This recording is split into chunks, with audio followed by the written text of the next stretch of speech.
სალამი მეგობრებო. მოკლედ კომენტარი დამეწერეს მანქანის კონდიციონერთან დაკავშირებით და მაგას უნდა გავცე პასუხი რა. მანქანის შემთხვევაშიც კონდიციონერის სისტემა ანალოგიური არის, სტანდარტული არის როგორც სახში. განსხვავება არის ის, რომ ამ შემთხვევაში უკვე ძრავზეა დამოკიდებული კომპრესორი და ანუ არა დენზე რა. დენზე არის დამოკიდებული ოღონდ მანქანის ხარჯზე. თუ მანქანა არ მუშაობს, კომპრესორიც არ მუშაობს. ამიტომ ანალოგიური სისტემა რახან არის, ამ შემთხვევაშიც არ ჭირდება ფრენოს ჩამატება.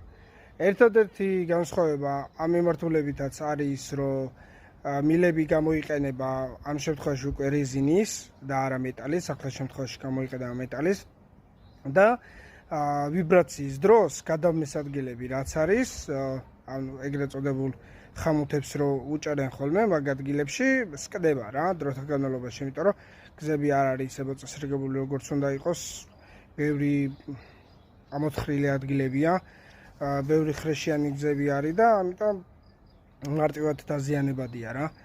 ამიტომ არის მომენტი, რომ ხშირად არის ხოლმე რომ კონდიციონერს პრობლემა იქნება მანქანებში.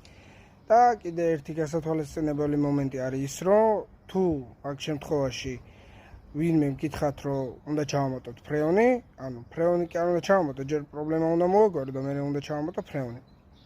ანუ ეგ განსხვავება არის მარტო რა. დანარჩენი სისტემა იგივეა. ელექტრომანქანების შემთხვევაშიც ანალოგიური სისტემაა, უბრალოდ ელექტრომანქანების შემთხვევაში დამოკიდებული არ არის ძრავზე კონდიციონერი და შესაბამისად ცალკე ბლოკი აქვს, რითიც მუშაობს და ამიტომ გაჩერებულ მანქანაში ჩამქრალიც რო იყოს, მაინც შეგიძლიათ კონდიციონერს ჩართო. ეგ არის და ეგ. თუ ვინმე გეუბნებათ, რომ უნდა ჩავამატოთ ფრეონი, ჯერ უნდა მოუგვაროთ პრობლემა და მერე ჩავამატოთ ფრეონი, თორემ სხვა შემთხვევაში მოგიწევთ წარამარა ყოველ თვე, ყოველ კვირა ან რავი, შეიძლება სამ თვეში ერთხელ ჩამატება, იმიტომ რომ მოძრავია მანქანა, თუ ჟონვა არის, უფრო მეტი ჟონვა არის, ვიდრე სახლის შემთხვევაში რა.